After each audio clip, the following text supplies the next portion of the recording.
Hello, everyone.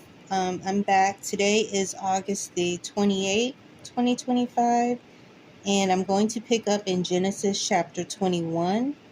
And this is titled The Birth of Isaac. And it reads, Now the Lord was gracious to Sarah, and he had said, as he had said, and the Lord did for Sarah what he had promised. Sarah became pregnant and bore a son to Abraham in his old age, at the very time God promised him. Abraham gave the name Isaac to the son Sarah bore him. When his son Isaac was 8 days old, Abraham circumcised him as God had commanded him. Abraham was 100 years old when his son Isaac was born to him. Sarah said, God has brought me laughter, and everyone who hears about this will laugh with me. And she added, Who would have said to Abraham that Sarah would nurse children? Yet I have borne him a son in his old age. So the next part of the chapter is titled, Hagar and Ishmael Sent Away. And so it reads, The child grew and was weaned, and on the day Isaac was weaned, Abraham held a great feast. But Sarah saw that the son whom Hagar the Egyptian had borne to Abraham was mocking. And she said to Abraham, Get rid of that slave woman and her son, for that slave woman's son will never share in the inheritance with my son Isaac. The matter distressed Abraham greatly because it concerned his son. But God said to him, Do not be so distressed about the boy and your maidservant. Listen to whatever Sarah tells you, because it is through Isaac that your offspring will be reckoned.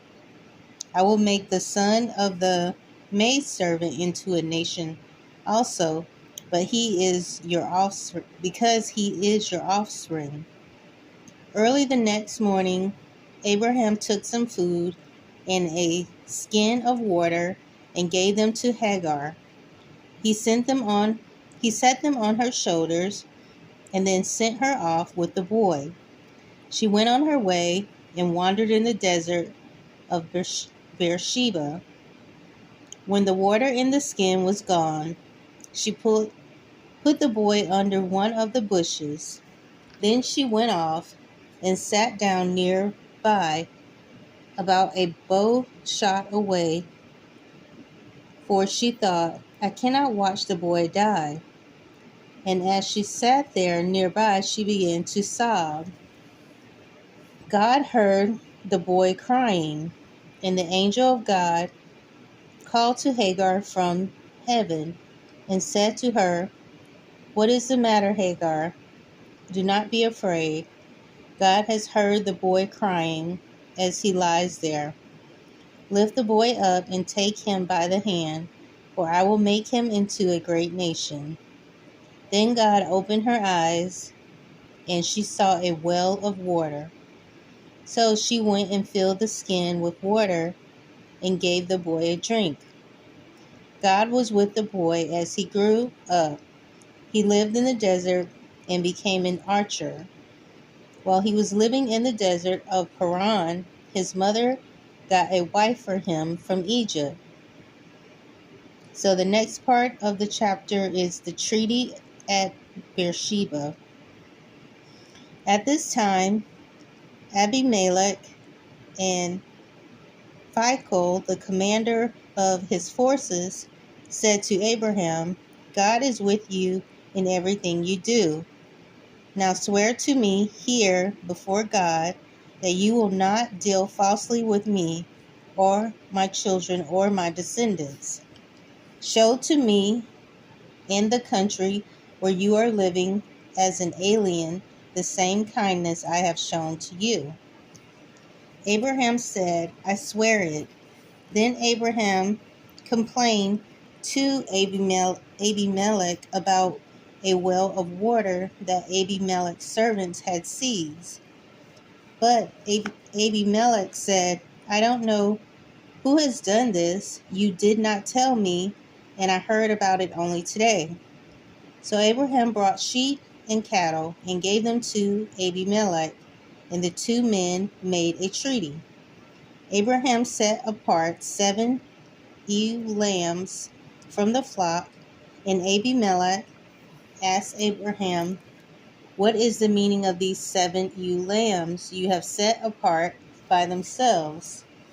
He replied, accept these 7 lambs from my hand as a witness that I dug this well. So that place was called Beersheba, because the 2 men swore an oath there. After the treaty had been made at Beersheba, Abimelech and Phicol, the commander of his forces, returned to the land of the Philistines. Abraham planted a tamarisk tree in Beersheba, and there he called upon the name of the Lord, the eternal God. And Abraham stayed in the land of the Philistines for a long time. So that is going to be the end of chapter 21. I will pick up in chapter 22, and that will be titled Abraham Tested.